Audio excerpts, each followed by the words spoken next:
తన ముందు పేరు విక్టరీగా మార్చేసుకున్నాడు వెంకటేష్. ప్రస్తుతం తన కెరీర్లో 75వ చిత్రంతో బిజీగా ఉన్నాడు మన సీనియర్ స్టార్. సైంధవ్ సినిమాతో త్వరలోనే జనం ముందుకు రాబోతున్నాడు వెంకీ.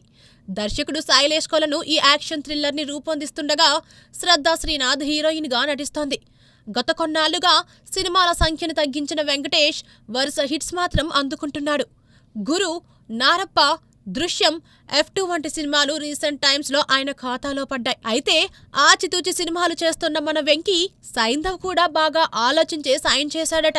ఆయనకు కథ బాగా నచ్చటంతో దర్శకుడు శైలేష్ కొలనుకు ఓకే చెప్పాడని సమాచారం. సైంధవ్ సినిమాలో వెంకటేష్ పాత్రకు కూతురు ఉంటుందట.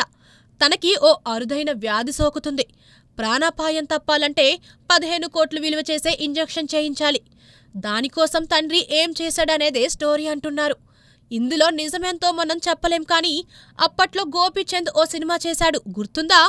ఒక్కడున్నాడు సినిమాలో director Chandrasekhar Yeleti Bombay blood group ఇష్యూని డీల్ చేశాడు. అత్యంత అరుదైన ఆ బ్లడ్ గ్రూప్ హీరోకి ఉంటుంది. అదే విలన్కి కూడా అవసరం పడుతుంది. తరువాత ఏమైంది అనేదే కథ. గోపీచంద్ ఒక్కడున్నాడు, వెంకటేష్, సైంధవ్ ఒకేలాంటి కథలతో రూపొందిన చిత్రాలా? అలా చెప్పటానికి ఇప్పుడే వీల్లేదు. సినిమా రిలీజ్ తర్వాత సైంధవ్ సంగతేంటో మనకు తెలుస్తుంది. అంతేకాదు, గోపీచంద్ ఒక్కడున్నాడు ప్రయోగాత్మక సినిమా.